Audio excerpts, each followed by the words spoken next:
Hello friends, मेरे YouTube channel English वे में आप सभी का स्वागत है। तो चलिए शुरू करते हैं आज की स्टोरी, जिसका टाइटल है द स्ट्रेंज इनविटेशन। स्ट्रेंज का मतलब हो गया अजीब, इनविटेशन का मतलब हो गया आमंत्रण या फिर निमंत्रण या फिर न्योता भी इसे बोल सकते हैं। तो चलिए ये स्टोरी देखते हैं। ये स्टोरी अकबर और बीरबल की है। Emperor Akbar would often lose his temper with Birbal. Emperor Akbar यानी कि सम्राट अकबर वुड ऑफन यानी कि अक्सर, लूज हिज टेम्पर, तो लूज का मतलब होता है खोना, हिज टेम्पर यानी कि अपना आपा, विथ बीरबल यानी कि बीरबल पे। तो इसका मतलब हो गया कि एम्परर अकबर अक्सर अपना आपा खो देते थे। हिज टेम्पर यानी कि अपना आपा खो देते थे किस पे, तो बीरबल पे। तो वुड यहाँ पे क्या दिखा रहा है, पास्ट की रेपिटेशन में, कि अक्सर वो क्या किया करते थे, तो वो अपना आपा खो देते थे। कौन, तो एम्परर अकबर किस पे, तो बीरबल पे, यानी कि उन पे गुस्सा हो जाते थे। आपा खो देते थे यानी कि वो गुस्सा हो जाते थे। On one such a occasion, इसका मतलब हो गया कि एक ऐसे ही ओकेजन पर यानी कि एक ऐसे ही मौके पर, he asked Birbal to leave the royal court and never return. He asked Birbal, उन्होंने बीरबल को कहा। तो यहाँ पे आस्क्ड का मतलब हो पूछना नहीं है, यहाँ पे आस्क्ड का मतलब हो गया कि उन्होंने बीरबल से कहा। टू लीव यानी कि छोड़ने के लिए, द रॉयल कोर्ट यानी कि शाही दरबार को, एंड नेवर रिटर्न यानी कि नेवर का मतलब हो गया कभी नहीं, रिटर्न यानी कि लौटने के लिए। तो एक बार ऐसे ही ऐसे मौके पर उन्होंने बीरबल्स को बोला कि to leave the royal court यानी कि शाही दरबार को छोड़ने के लिए, एंड नेवर रिटर्न यानी कि कभी नहीं लौटने के लिए। This hurt Birbal very much, this hurt इसका मतलब होगा कि इससे बीरबल क्या हो गए, बहुत ही ज़्यादा, वेरी मच यानी बहुत ज़्यादा हर्ट हो गए, यानी कि इससे उन्हें बहुत ठेस पहुंची, यानी वे दुखी हुए, उन्हें चोट लगी इस चीज़ से। And he left the city one night, and he left और ही लेफ्ट उन्होंने छोड़ दी, द सिटी यानी शहर को, वन नाइट यानी कि एक रात उन्होंने शहर को छोड़ दिए। Without letting anyone know, without यानी के बिना, लेटिंग एनी वन नो यानी बिना किसी को, एनी वन यानी किसी को जानने, यानी बिना किसी को जाने दिए। तो यहाँ पे विदाउट प्रीपोजिशन है, इसलिए यहाँ पे लेट की जगह लेटिंग का यूज किया गया है जेरंड के रूप में। तो क्या हुआ कि एक रात जो बीरबल थे वो बिना किसी को बताए, बिना किसी को जाने वो एक रात शहर को छोड़ देते हैं। आफ्टर अ फ्यू डेज यानी कि फ्यू डेज यानी कुछ दिनों के बाद, Akbar began to miss Birbal very much यानी कुछ दिनों के बाद अकबर क्या करने लगे, बेगन टू मिस यानी कि मिस करने लगे, यानी कि याद करने लगे बीरबल को, वेरी मच यानी बहुत ज़्यादा। He realized he had been a little too harsh on poor Birbal. He realized उन्हें एहसास हुआ, तो यहाँ पे रियलाइज्ड सेकेंड फॉर्म में यूज किया गया है। ही सब ही यहाँ हमारा प्रोनाउन हो गया, यानी कि एम्परर अकबर के लिए यूज किया गया है कि उन्हें क्या हुआ, ही रियलाइज उन्हें एहसास हुआ, he had been a little too harsh, इसका मतलब हुआ कि वो ज़्यादा ही क्या हो गए थे, टू यानी कि अधिक, हार्श यानी कठोर, वो ज़्यादा ही कठोर हो गए थे। ऑन पुअर बीरबल यानी कि बीरबल पे वो कुछ ज़्यादा ही कठोर हो गए थे। तो उन्हें क्या हुआ कि वो जब अकबर चले गए, सॉरी बीरबल चले जाते हैं, तो अकबर को क्या हुआ, बहुत मिस करने लगे बीरबल को, और तब उन्हें ये ऐसा एहसास हुआ, रियलाइज हुआ कि वो कुछ ज़्यादा ही कठोर हो गए थे बीरबल के प्रति। सो इसीलिए the emperor sent his messengers to look for Birbal. So यानी इसीलिए, द एम्परर यानी कि सम्राट, सेंट यानी कि भेजे, सेंट की सेकेंड फॉर्म सेंट हो गई, हिज मैसेंजर अपने मैसेंजर्स को। तो मैसेंजर्स का मतलब हो गया कि दूत या फिर बोल सकते हैं संदेशवाहक। टू लुक फॉर यानी कि ढूंढने के लिए, तलाश करने के लिए बीरबल की। In the neighbouring towns and cities. तो द नेबरिंग टाउन्स का मतलब होगा कि पड़ोसी कस्बों में और सिटीज यानी कि शहरों में। बट अलास लेकिन अफसोस, इसका मतलब हो गया लेकिन अफसोस। None of the messengers could find Birbal. None of the messengers का मतलब हो गया कि दूतों में से कोई भी नहीं, कुड फाइंड यानी कि ढूंढ सका बीरबल को। यानी कि जो मैसेंजर्स को वो भेजे थे ढूंढने के लिए, तो उनमें से कोई भी मैसेंजर नहीं ढूंढ सका बीरबल को। Akbar thought Birbal must have disguised himself. Akbar thought यानी कि अकबर ने सोचे, थिंक की second form thought. Birbal must have disguised यानी कि जो बीरबल हैं वो जरूर, मस्ट हैव डिस्गाइज्ड यानी कि जरूर क्या कर लिए होंगे, भेष बदल लिए होंगे। हिमसेल्फ यानी खुद का। तो वो क्या सोचते हैं कि बीरबल जरूर अपना भेष बदल लिए होंगे। तो यह मस्ट हैव के साथ वर्ब की थर्ड फॉर्म का यूज किया गया, यानी कि वो दिखा रहा है कि पास्ट में ज़रूर वो ऐसा किए होंगे। तो क्या किए होंगे, तो Birbal must have disguised himself यानी कि वो अपना भेष बदल लिए होंगे। डैट इज वाई यानी कि इसीलिए। द मैसेंजर्स यानी कि जो दूत थे, have not been able to find him. That is why इसीलिए। द मैसेंजर्स यानी जो दूत थे, संदेशवाहक, have not been able to find यानी कि नहीं ढूंढ पाए, इसीलिए वो नहीं ढूंढ पाए। इसका मतलब क्या हो गया, the messenger have not been able to find यानी कि वो नहीं ढूंढ पाए हिम यानी कि उन्हें, किन्हें, तो बीरबल को। There has to be some other way of finding out where Birbal is hiding. There has to be some other way, इसका मतलब हो गया कि हैज़ टू बी यानी कि होना चाहिए, सम अदर वे यानी कि अन्य रास्ता, ऑफ फाइंडिंग आउट यानी पता लगाने का, वेयर बीरबल इज हाइडिंग यानी कि कहाँ बीरबल हाइडिंग यानी कि छिपे हैं, ये पता, फाइंडिंग आउट यानी पता लगाने का, हैज़ टू बी यानी कि होना चाहिए, होगा, अदर वे। तो वो क्या बोलते हैं कि ज़रूर जो बीरबल है अपना भेष बदल लिए होंगे, इसीलिए जो उनका जो संदेशवाहक था वो नहीं ढूंढ पाए। तो और भी क्या होगा, अदर वे यानी कि दूसरा रास्ता होगा। हैज़ टू बी यानी कि होना, ज़रूर दूसरा रास्ता होना चाहिए। फाइंडिंग आउट यानी कि पता लगाने का। वेयर बीरबल इज हाइडिंग यानी कि कहाँ बीरबल छिपे हैं। Akbar ordered his ministers to send invitation.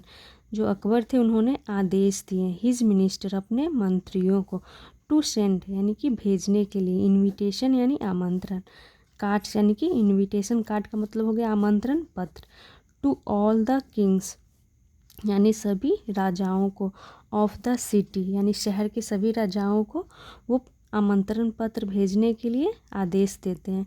The invitation card was very strange for it and यानी कि जो इन्विटेशन कार्ड था, वाज वेरी स्ट्रेंज बहुत ही अजीब था, for it and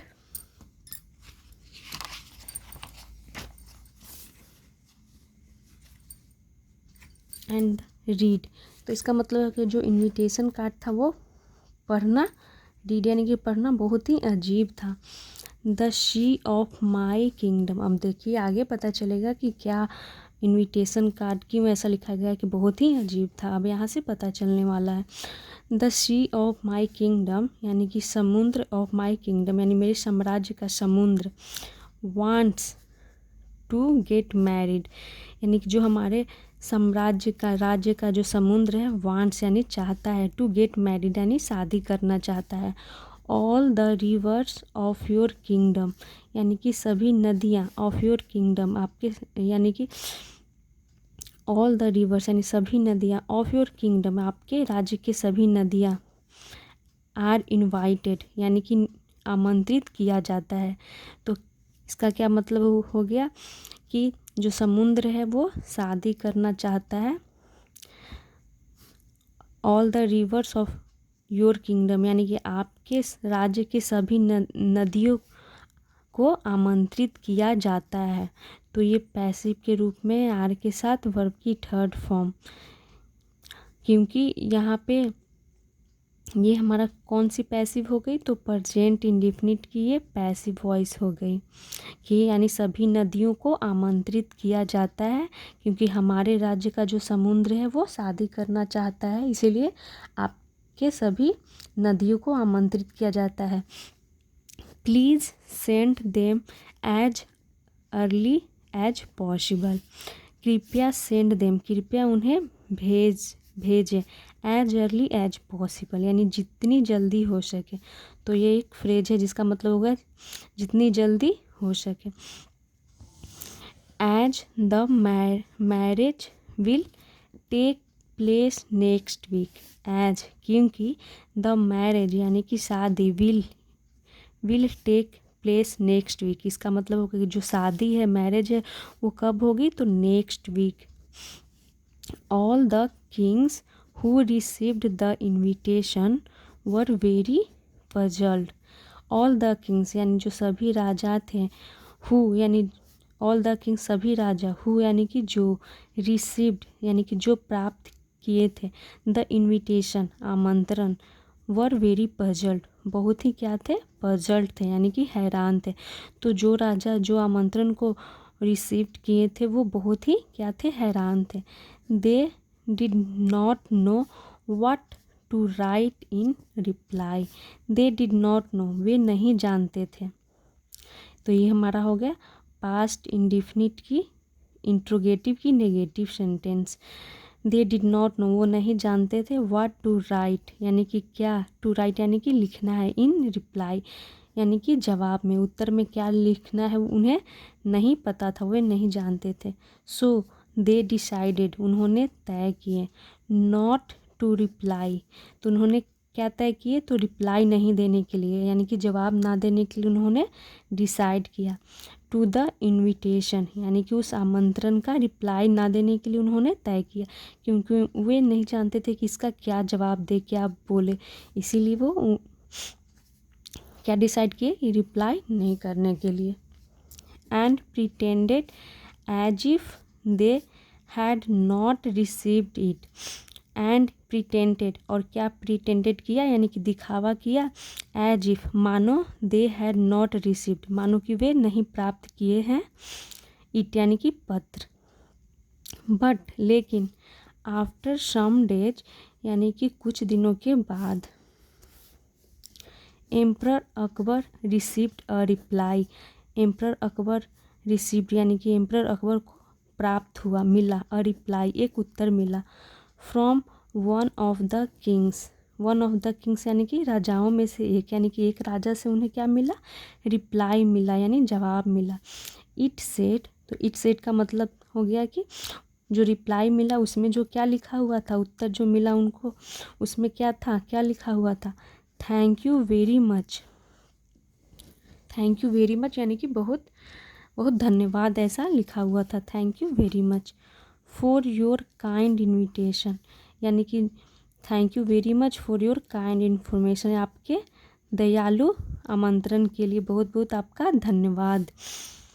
we shall happily send our rivers, we shall happily send यानी कि हम हैप्पीली यानी कि खुशी से, सेंड यानी कि भेजेंगे, सेंड यानी भेजना, सैल यानी गागेगी, हम खुशी से भेजेंगे, आवर रिवर्स अपने नदियों को, फॉर द वेडिंग यानी कि शादी के लिए, but they have requested that you your sea come half way to receive them, लेकिन वो क्या बोलते हैं, लेकिन दे हैव रिक्वेस्टेड यानी कि उनसे निवेदन है, निवेदन किया गया है कि, यानी उनसे निवेदन किया गया है कि योर सी यानी जो आपका समुद्र है, सी कम हाफ वे यानी कि उन्हें क्या करना है, आना है, हाफ वे यानी कि आधी रास्ता, टू रिसीव देम यानी कि उन्हें रिसीव करने के लिए, यानी नदियों को रिसीव करने के लिए समुद्र को आना होगा, ऐसा एक पत्र में रिप्लाई मिलता है। Akbar laughed very hard for a long time. तो अकबर क्या किए, लाफ्ड यानी कि वो हंसे, वेरी हार्ड यानी कि वो काफ़ी देर तक, फॉर अ लॉन्ग टाइम यानी काफ़ी देर तक वो क्या करते रहे, हंसते रहे। When sorry when he read the reply, जब वह रीड यानी कि पढ़े, द रिप्लाई यानी उस उत्तर को जब वो पढ़े तो वो काफ़ी देर तक हंसते रहे। देन तब with his guards he went to the city, तब विथ हिज गार्ड्स अपने रक्षकों के साथ, ही वेंट वह गए, टू द सिटी यानी कि कहाँ गए, तो वो सिटी गए अपने रक्षकों के साथ, of the king to request Birbal's return, of the king to request यानी request, of the king to request Birbal's return यानी कि he went to the city, वो शहर गए, ऑफ द किंग यानी कि राजा के शहर गए, टू रिक्वेस्ट यानी कि अनुरोध करने के लिए, बीरबल्स रिटर्न यानी बीरबल के लौटने के लिए, अनुरोध करने के लिए वो कहाँ गए, उस शहर गए। Akbar had guessed it right यानी कि अकबर ने हैड गेस्ट यानी कि अकबर ने सही गेस्ट किया था, यानी कि सही अंदाज़ा लगाए थे। तो यहाँ हैड के साथ वर्ब की थर्ड फॉर्म यानी पास्ट परफेक्ट के रूप में लिखा गया है सेंटेंस को। अकबर हैड गेस्ट यानी अकबर ने अंदाज़ा लगाया, इट राइट यानी कि यह सही अंदाज़ा वो लगाए थे। इनडीड यानी कि वास्तव में। Birbal was living with the king who had sent the reply यानी जो बीरबल थे, वाज लिविंग यानी रह रहे थे, विथ द किंग यानी राजा के साथ, हु यानी कि जिसने, हैड सेंट यानी कि जिसने भेजे थे, द रिप्लाई यानी कि जवाब भेजे थे। तो जो जवाब भेजे थे पत्र में, उन्हीं के पास वास्तव में जो अकबर वो बीरबल रह रहे थे। Akbar was very happy, Akbar बहुत ही क्या हो थे, हैप्पी यानी कि खुश थे। वेन ही फाउंड बीरबल, जब ही फाउंड यानी कि वो पाए बीरबल को, जब पाए वो बीरबल जब उन्हें मिले तो वो बहुत खुश थे। ही सेड उन्होंने कहा, आई न्यू यानी कि मैं जानता था, ओनली यू केवल तुम, कुड हैव रिटन यानी कि केवल तुम, कुड हैव रिटन यानी कि लिख सकते थे, अ फिटिंग रिप्लाई, फिटिंग रिप्लाई का मतलब हो गया उचित जवाब, उचित सही जवाब। यानी वो क्या बोलते हैं कि मुझे पता था कि केवल तुम ही लिख सकते थे उचित रिप्लाई यानी कि उचित उत्तर, यानी कि रिप्लाई दे सकते थे, जवाब दे सकते थे, टू माई इन्विटेशन मेरे आमंत्रण का।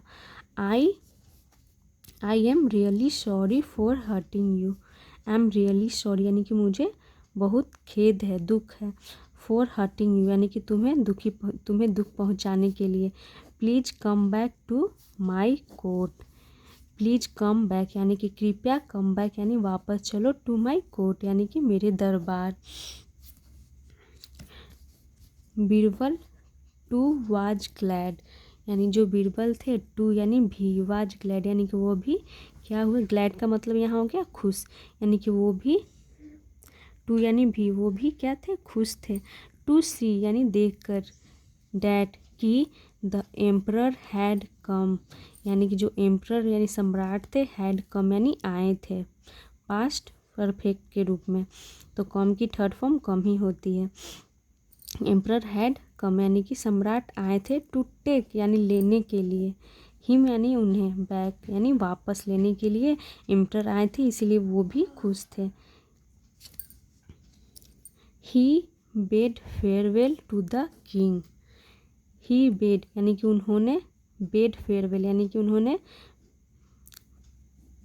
अलविदा कहा, बेड फेयरवेल का मतलब हो गया अलविदा कहा, टू द किंग यानी कि राजा को।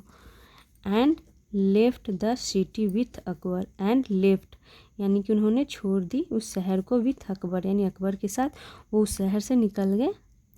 यानी कि वो शहर को वो छोड़ दिए और अकबर के साथ बीरबल चले जाते हैं, क्योंकि वो भी खुश होते हैं कि एम्परर जो है मुझे लेने आए हैं, इससे वो खुश होते हैं। और ये पता लगाने के लिए कि बीरबल कहाँ पे है, तो एम्परर अकबर ने ऐसा इनविटेशन भेजा था कि जो सब कोई वो उस जवाब नहीं दे सकता था उस इनविटेशन का, केवल ये बीरबल थे वही दे पाए। तो वो समझ गए कि ज़रूर बीरबल है, वहीं है, तभी वहाँ से रिप्लाई आया है। और उनका अंदाज़ा भी सही निकला, वास्तव में जो बीरबल थे तो वहीं पे थे। तो ये थी अकबर और बीरबल की स्टोरी।